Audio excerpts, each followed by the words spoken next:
يحتاج، وحتى انتداباته ينجح ولا لا؟ هذا السؤال. راح ينجح. انا كوزمن راح ينجح مع الجزيره. ترى بعيد لك الفيديو هذا. انا اقول لك طيب زين. انا بصنف بالعشر راح ينجح. زين. كوزمن مع الجزيره.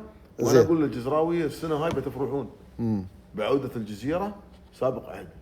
حتى انتداباتهم انا اقول لك هو عارف ماذا يحتاج بالتفصيل. فاتوقع اتمنى له ان شاء الله موسم استثنائي راح يكون الجزيره. راح يزاحم العين والاهلي ان شاء الله. طبعا مع كوزمن. نعم. كذلك هذا بعد الخبر العاجل.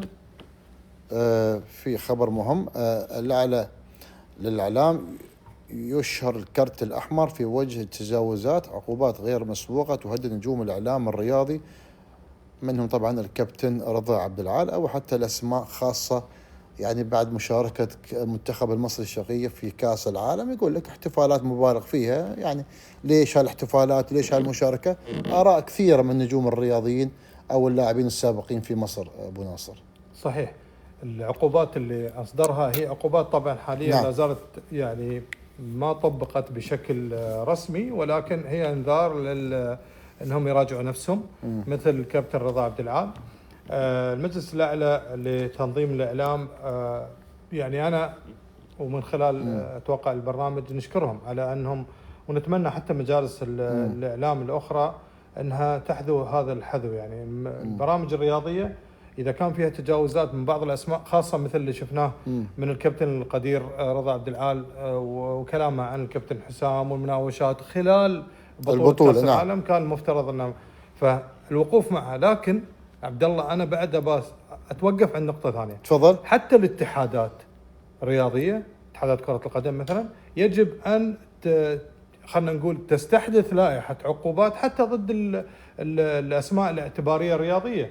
وإذا نتكلم عن كرة القدم، لعيبة أو مدربين يظهرون بشكل غير لائق، إن كان بشكل مع عوائلهم أو بشكل مع أشخاص آخرين أو في احتفالات وفيها نوع من شوي الخروج عن الآداب الأخلاقية وغيره، المفترض أنه يعاقب، لأن هذا اليوم رمز اعتباري موجود، خاصة نتكلم عن الحاليين، موجود إن كان مدرب لمنتخب أو فريق أو كان لاعب، أنا لازم أحاسبه.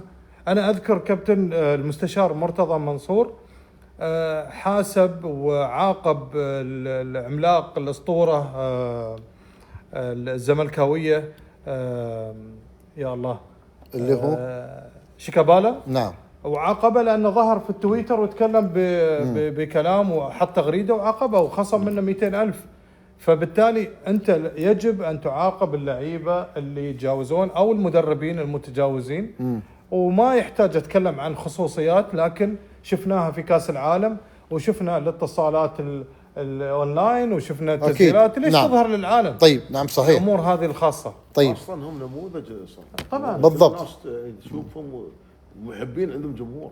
بس بس أبو راشد، حتى الآن حتى بعد مشاركة المنتخب المصري الشقيق شفنا بعض البرامج الرياضية خذت حيز كبير ولقاءات كثير مع الأسر الكريمة وكذا، مما أعطى استياء لشريحة كبيرة في مصر. يعني يقول لك أنا لا ضد هذه الأمور، أنا ضد هذه الأمور، أنا مع الأمور. بالعكس أنت شرفت مصر، نصفق لك. صحيح. كثر الله خيرك. بالعكس برافو والله، بالعكس فرحنا المنتخب المصري.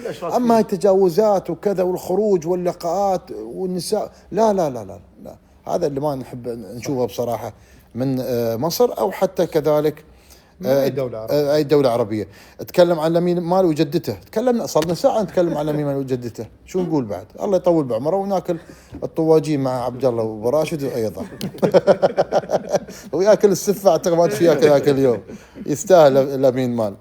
نشكركم ابو حميد، استمتعنا معاكم ابو راشد وابو ناصر. الله يحفظك. وصلنا إلى الختام مشاهدين الكرام.